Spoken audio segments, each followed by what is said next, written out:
तो hi friend, हम बात करेंगे इस वीडियो में टाइम फ्रेम के बारे में कि कौन सा टाइम फ्रेम आपके लिए बेस्ट होगा ट्रेडिंग के लिए। और आपकी बहुत सारी कन्फ्यूज़न भी होंगी कि मंथली चार्ट तो अप है, वीकली अप है, डेली अप है, पर 4 आवर डाउन साइड है, 1 आवर डाउन साइड है। तो आप कैसे इस कन्फ्यूज़न को दूर कर सकते हो और सही ट्रेड ले सकते हो। कई लोगों से आपने सुना होगा कि जो बड़े टाइम फ्रेम पे चार्ट पे कैंडल बने, वही छोटे टाइम फ्रेम पे भी उसी साइड का ट्रेड लेना चाहिए। पर आपने कई बार देखा होगा बड़े टाइम फ्रेम पे अप है और छोटे टाइम फ्रेम पे डाउन है। तो इस कंफ्यूजन को आप कैसे दूर कर सकते हो, हम बात करेंगे इसी चीज़ के बारे में इस वीडियो में। चलिए हम वीडियो स्टार्ट करते हैं। और पहले चार्ट दूसरा चेंज कर लेता हूँ क्योंकि इसमें बहुत सारा बना हुआ है, तो उसे हटाना पड़ेगा इस वजह से। पहले हम आपके कन्फ्यूज़न को दूर करेंगे। जो आपको कंफ्यूज होते होंगे कई बार आप, मंथली अप है, वीकली अप है, डेली अप है, 4 आवर डाउन है, 1 आवर डाउन है। इस चीज़ को देखकर बहुत लोग कंफ्यूज होते होंगे। तो पहले मैं इस चीज़ को समझाना चाहता हूँ आप लोगों को। तो पहले हम चलते हैं मंथली। तो आप मंथली कैंडल देख सकते हो, ये देखो आप मंथली कैंडल पूरा अप है। तो आप इसको देखकर तो आप नहीं ले सकते छोटे टाइम फ्रेम पे ट्रेड, क्योंकि ये मंथली कैंडल है। आप कहाँ लोगे 15 मिनट, 5 मिनट, 30 मिनट पे ट्रेड। तो आपको बस इसका बायर्स देखना है। बस मंथली कैंडल आप हफ्ते में बस 2 बार देखो, कोई दिक्कत नहीं है। अब फिर हम वीकली पे चलते हैं। तो वीकली पे क्या है देख सकते हो आप, ब्रेक करके यहाँ पे स्विंग ब्रेक किया है, ब्रेक करके कैंडल ऊपर ही है अभी। तो इस हिसाब से वीकली कैंडल भी अप है। तो हम डेली पर देखते हैं, डेली पर क्या दिखता है हमें। तो डेली पर आप देख सकते हो कि डेली पर डोजी कैंडल बना हुआ है। यहाँ से इस ब्रेक है स्विंग हाइस का, और यहाँ ऊपर लिक्विडिटी स्वीप है। लिक्विडिटी स्वीप ये होता है कि एक कैंडल दूसरे कैंडल को ऊपर का हिस्सा स्वीप कर दे, लोगों का स्टॉप लॉस हंट कर दे, लोगों को मार्केट से निकाल दे। इसे ही लिक्विडिटी स्वीप बोलते हैं। अगर आपको नहीं पता है तो आप कमेंट करके बता सकते हो, मैं आपके लिए दूसरा वीडियो बना दूंगा। पर आप अभी ये समझो, निफ्टी स्वीप करने के बाद ये डाउन साइड आया, डाउन साइड आने के बाद 4 आवर पे ऑर्डर ब्लॉक होगा। उसी ऑर्डर ब्लॉक से रिजेक्शन लेकर ये यहाँ तक गया, फिर ये डोजी कैंडल बन गया। चलते हैं 4 आवर पर जाकर देखते हैं। लास्ट में मैं बताऊंगा कि आपको कौन से टाइम फ्रेम पे ट्रेड लेना चाहिए। पहले ये समझ लो आप, क्योंकि बहुत लोगों का कंफ्यूजन होगा कि बड़े टाइम फ्रेम पे कुछ और छोटे टाइम फ्रेम पे कुछ और दिखता है, तो कैसे हम ट्रेड लें। तो देखो आप, अभी आपने देखा मंथली वीकली डेली तो अब था, पर 4 आवर देखो आप, डाउन साइड आपको दिख रहा होगा यहाँ से मार्केट। तो यहाँ से अब कंफ्यूजन है तो वो मैं दूर कर रहा हूँ आप लोगों की। तो मार्केट में जो बड़े टाइम फ्रेम पे रिजेक्शन आया ना, तो वही यहाँ छोटे टाइम फ्रेम पे एक डाउन साइड कैंडल बना दिया। देख सकते हो आप, मैं सही से समझाता हूँ आपको। देखो, जब ये मार्केट रिजेक्शन लिया ना बड़े टाइम फ्रेम पे, तो छोटे टाइम फ्रेम पे वही कैंडल बन गया। ये जाएगा अभी, पर ये डाउन साइड आया छोटे टाइम फ्रेम के ऑर्डर ब्लॉक को लेने। अब कौन सा है छोटे टाइम फ्रेम का ऑर्डर ब्लॉक? तो ये है ऑर्डर ब्लॉक, ये देख सकते हो आप, ये ऑर्डर ब्लॉक है। दिखाता हूँ आपको, ये है ऑर्डर ब्लॉक। मैं लिख देता हूँ यहाँ पे ऑर्डर ब्लॉक। तो इसी को लेने मार्केट नीचे आया था, सही से समझना। इसके आने के बाद मार्केट ने टैप किया ऑर्डर ब्लॉक को, उसके बाद सारे लोगों को निकाला, एसएल हंट किया, लोगों को बाहर किया, यहाँ तक देख सकते हो आप। इसी ऑर्डर ब्लॉक से मार्केट अप है और फिर किया गया ऊपर गया और फिर से डाउन आ गया। जो भी ऊपर का ट्रेड लिए होंगे उनका भी एसएल हंट हुआ होगा, देख सकते हो आप। यहाँ से पूरा एसएल हंट किया, अब फिर दोबारा डाउन साइड आया रिटेस्ट लेने। 1 आवर का ऑर्डर ब्लॉक बना होगा, उसको रिटेस्ट करने, और वो टैप करके मार्केट अप है। मार्केट अब अप जा सकता है यहाँ से, कुछ ऐसे। यहाँ से मार्केट थोड़ा ऐसे कुछ आकर ऐसे पूरा अप जाएगा, ये पूरा अप साइड देख सकते हो आप। छोटे टाइम फ्रेम पे ऑर्डर ब्लॉक एक और मिलेगा आपको, वहाँ से रिटेस्ट करने के बाद ही ये अप जाएगा, क्योंकि मार्केट डायरेक्टली ऊपर नहीं जाता है। लोगों को पहले बुलाता है अपने पास, आओ बाय कर लो, उसके बाद सबका एसएल हंट करता है, सबको बाहर निकालता है मार्केट, उसके बाद वो ऊपर जाता है। तो देख सकते हो आप। अभी क्या देखा आपने, बड़े टाइम फ्रेम पे तो मार्केट अप है, पर छोटे टाइम फ्रेम पे देखो आप, यहाँ कितना बड़ा सेलिंग आया, सिर्फ एक रिजेक्शन थे। तो मार्केट बड़े टाइम फ्रेम पे अप ही है, पर वो जो छोटा सा रिजेक्शन आया उस वजह से यहाँ इतना बड़ा सेलिंग आ गया। ये चीज़ समझो आप, समझ गए। तो यहाँ वो रिजेक्शन से देखो, यहाँ पे एक सेलिंग आया, फिर मार्केट अप गया, फिर डाउन, और फिर अगर मार्केट को अप जाना है तो फिर कैसे जाएगा ये, तो फिर कोई ऑर्डर ब्लॉक से ही ऊपर जाएगा, नहीं तो फिर ये नहीं जाएगा। जाएगा तो ऑर्डर ब्लॉक से ही ऊपर ही जाएगा, क्योंकि बड़े टाइम फ्रेम पे मार्केट अप है। तो हम एक डाउन साइड में ऑर्डर ब्लॉक ढूंढेंगे, ऑर्डर ब्लॉक ढूंढेंगे हम। तो आपको कोई ऑर्डर ब्लॉक दिख रहा है क्या? तो हमारा ऑर्डर ब्लॉक एक ये है, आप देख सकते हो 30 मिनट पे एक ये हमारा ऑर्डर ब्लॉक है। तो हम इस पे आने का वेट करेंगे, इस पे आएगा तो ये मार्केट यहाँ से ऊपर जा सकता है। ऑर्डर ब्लॉक, ये हो गया हमारा ऑर्डर ब्लॉक। तो हम देखेंगे मार्केट कैसे बिहेव करता है अपना। हम छोटे टाइम फ्रेम पे और इसको रिफाइन भी करेंगे।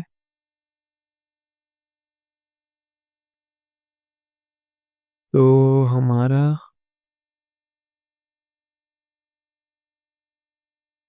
ऑर्डर ब्लॉक हो जाएगा ये 1 सेकंड। हमारा हो जाएगा क्या, ऑर्डर ब्लॉक ये हो जाएगा अपना पूरा। हमारा ऑर्डर ब्लॉक क्या हो जाएगा, ये पूरा हो जाएगा हमारा ऑर्डर ब्लॉक। यहाँ कहीं से भी ये मार्केट अपसाइड जा सकता है। अगर छोटे टाइम फ्रेम पे इसे ऑर्डर ब्लॉक को छोटा कर सके तो भी करके देखेंगे, वहाँ शायद कोई छोटा ऑर्डर ब्लॉक मिल जाए।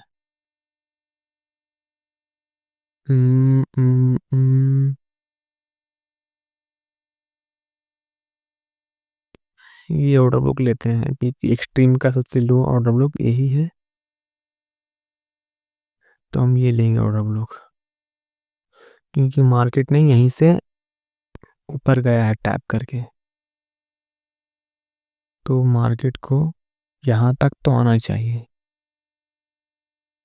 मैं और एक बार देख लेता हूँ सही से। मार्केट यहाँ से एमएसएस किया, यहाँ से मार्केट ने क्या किया, एमएसएस मतलब मार्केट स्ट्रक्चर शिफ्ट, मतलब अपना मार्केट डायरेक्शन चेंज कर रहा है, मतलब वो डाउन था तो अब वो अप जाएगा। MSS वो है हमारा MSS। MSS होने के बाद हम क्या करेंगे, वेट करेंगे कि मार्केट यहाँ तक है, इस ऑर्डर ब्लॉक पे आकर टैप करें, उसके बाद अपसाइड हम ट्रेड ले सकते हैं। पर ट्रेड लेने से पहले भी आपको कुछ चीज़ों का ध्यान रखना होगा, कुछ कन्फर्मेशन के साथ। छोटे टाइम फ्रेम पे आप देख लेना, 1 मिनट पे भी देख सकते हो आप। ये ऑर्डर ब्लॉक वैसे तो ये पूरा कैंडल है, ये जो आप देख रहे हो ये कैंडल पूरा ऑर्डर ब्लॉक है, पर मैं इसे रिफाइन किया हूँ छोटे टाइम फ्रेम पे, छोटा ऑर्डर ब्लॉक बनाया हूँ मैं, वहाँ तक आ सकता है मैं। तो फिर हम देखेंगे क्या, अब हम क्या करेंगे, अगर हमें ऑफ साइड का ट्रेड लेना है तो हम वेट करेंगे कि ये यहाँ तक आए, हम यहाँ से एक छोटे एसएल के साथ बड़ा टारगेट ले सके, हम पूरा अप साइड तक ट्रेड देख सकते हैं अपना, पूरा ऐसे ऑल टाइम हाई तक यहाँ से ट्रेड देख सकते हैं। पर ये भी आप लोगों को समझना होगा कि यहाँ से मार्केट डाउन क्यों आ रहा है, तो मैं थोड़ा और समझा देता हूँ आप लोगों को थोड़ा सही से, क्योंकि देखो आप सही से समझ लो। 4 आवर पे जाकर मैं पहले समझा देता हूँ क्यों डाउन। पहले तो ये समझो कि जो भी है आया डाउन वगैरह रिजेक्शन की वजह से आया है, बड़े टाइम फ्रेम में जो रिजेक्शन है उस वजह से मार्केट डाउन आया।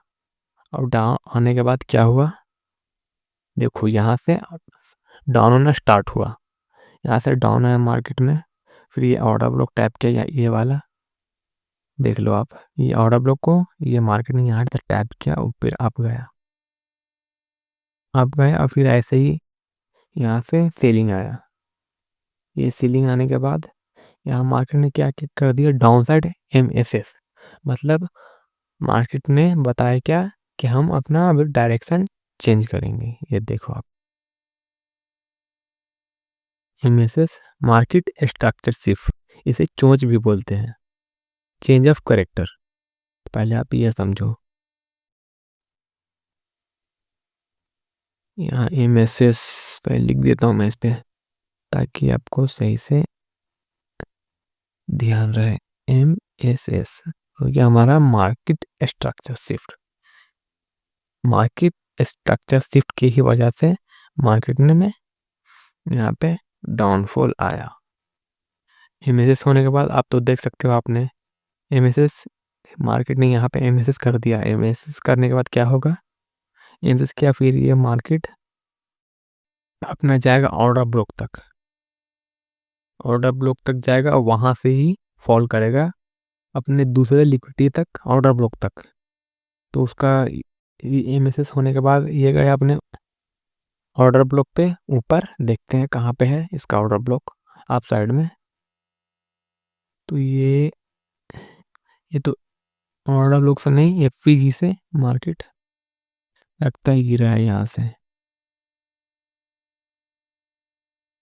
कहाँ से गिरा है हमारा MSS, तो ये है, तो मार्केट ने यहाँ MSS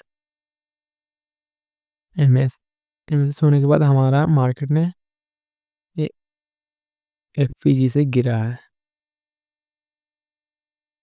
फेयर वैल्यू गैप बोल सकते हो आप बड़े टाइम फ्रेम पे।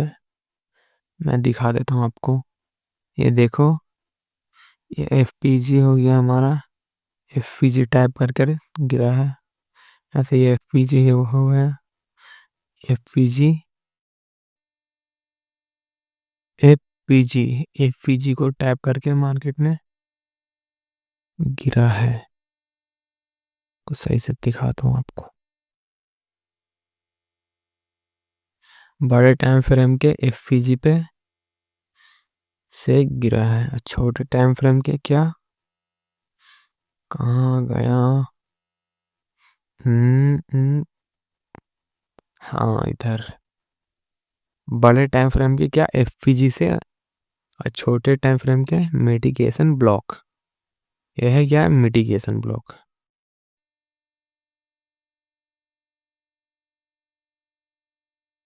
एम भी लिख देता हूँ मैं, आप समझ जाओगे सही से।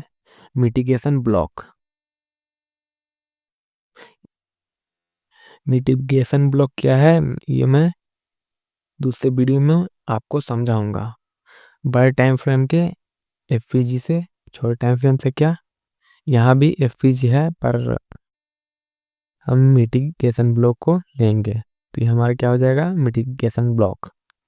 तो देख सकते हो आगे तक मार्केट ने कहाँ से गिरा है अपने मिटिगेशन ब्लॉक से। गिरने के बाद कहाँ जाएगा, ये डाउन साइड के ऑर्डर ब्लॉक तक, जो लास्ट ऑर्डर ब्लॉक है। लास्ट ऑर्डर ब्लॉक कहाँ तक है देख सकते हैं। 1 आवर पे तो कोई हमें ऑर्डर ब्लॉक शो नहीं हो रहा है।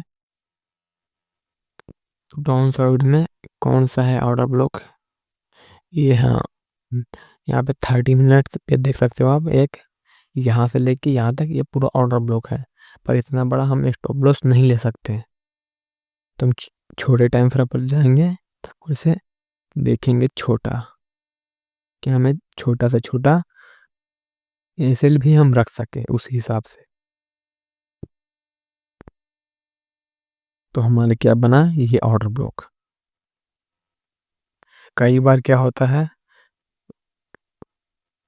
ये ऑर्डर ब्लॉक क्या ये पूरा इतना बड़ा है, पर आपने ऑर्डर ब्लॉक इतना छोटा बनाया हुआ है, तो कई बार वो ये आएगा यहाँ तक रिटेस्ट करके ऊपर चला जाएगा, कि यार ऑर्डर ब्लॉक तो ये पूरा है ना, इस वजह से ये कहीं से भी जा सकता है, यहाँ से भी, यहाँ से भी, यहाँ से भी।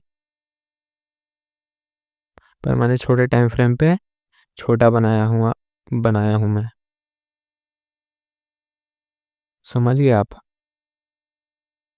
तो आप थोड़ा कंफर्मेशन के साथ ट्रेड लेना, कि अगर ऐसे आए तो डायरेक्टली ट्रेड मत लेना। अगर आई यहाँ पे, थोड़ा देखो मार्केट ऐसे आई यहाँ पे, थोड़ा ऐसे करे, थोड़ा ऐसे करे, फिर थोड़ा ऐसे करके ऐसे आई यहाँ तक, यहाँ पे या कहीं पे भी ऐसे, तो आप एक ट्रेड ले लेना, एक अच्छा टारगेट मिल जाएगा आपको। 1:58 कितना चाहो, क्योंकि ऐसे होने के बाद क्या आपके पास कंफर्मेशन हो जाएगा, क्योंकि मार्केट ने फर्स्ट तो इसे टैप किया, करने के बाद अप गया, फिर वो डाउन साइड आया लोगों को डराने की मार्केट मैं गिर रहा हूँ, जिन्होंने अप लिया है वो तो डर कर बहुत सारे निकल भी जाएंगे बाहर। उसके बाद ऐसे फिर से ऐसे होने के बाद ये अप जाएगा यहाँ तक, वैसे एमएसएस करेगा मार्केट स्ट्रक्चर से, मतलब ये बताएगा कि मैं अब अप जाने वाला हूँ, क्या मैं अप जाने वाला हूँ, एमएसएस।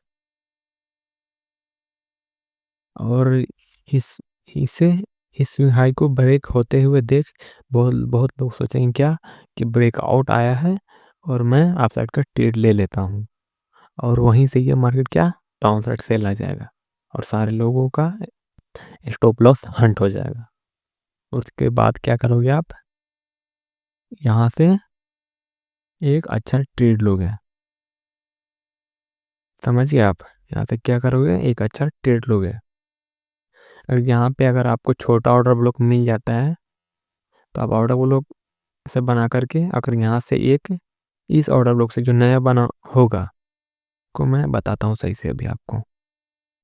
अगर नया ऑर्डर ब्लॉक वहाँ पे बनेगा तो क्या करोगे आप, पहले यहाँ पे अगर कैंडल रीटेस्ट करेगा, टैप करेगा, उसके बाद ऊपर जाएगा, अगर अप साइड में एक कैंडल भी क्लोज किया, तो आप वहीं से ट्रेड लेकर अब इसी ऑर्डर ब्लॉक के नीचे अपना इसील डाल देना, और टारगेट रखना अप साइड का, जितना आप लेना चाहो 1:568, समझ गया ना, क्योंकि डेली टाइम फ्रेम अप है, तो ये और भी आप जा सकते हैं। अभी स्वीप करके नीचे आया है, ये अपने ऑर्डर ब्लॉक को टैप करके ये फिर से ऊपर जा रहा है, समझ गए आप। अगर डायरेक्टली ट्रेड मत लेना आप, एमएसएस के बिना आप मत लेना। अगर आप न्यू न्यू ट्रेड ले रहे हो तो आप मत लेना। और मैं बताऊं आपको टाइम फ्रेम के बारे में कि कौन सा टाइम फ्रेम पे आपको ट्रेड लेना चाहिए, तो 5 मिनट, 15 मिनट, ये 2 टाइम फ्रेम है जो आपके लिए बेस्ट होगा। 30 मिनट पे तो मैं नहीं बोलूँगा, क्योंकि इस पे आपको बहुत ज़्यादा बड़ा एसएल देना पड़ जाएगा। ये बड़े टाइम फ्रेम है, 30 मिनट, 1 आवर, 4 आवर, इन सब पे स्विंग ट्रेड लिया जाता है। मतलब आपने बहुत ज़्यादा क्वांटिटी में चीज़ों को खरीदा और होल्ड कर कर रखा हफ्तों तक, महीनों तक। Swing trade. बाकी आपको छोटे टाइम फ्रेम पे ट्रेड लेना है। 15 मिनट, 5 मिनट, 1 मिनट पे आप अगर नए हो तो, एक्सपीरियंस नहीं है आपके पास उतना, तो अब ट्रेड ना लो तो ही बेहतर है, क्योंकि वहाँ बहुत ज़्यादा चांस है कि आपका एसएल हंट हो। तो आज के लिए बस इतना ही। अगर वीडियो अच्छा लगा हो तो आप लाइक करो, सब्सक्राइब करो। अगर और भी कुछ आपको पूछना है तो कमेंट कर सकते हो आप। तो फिर चलते हैं, टाटा, बाय बाय।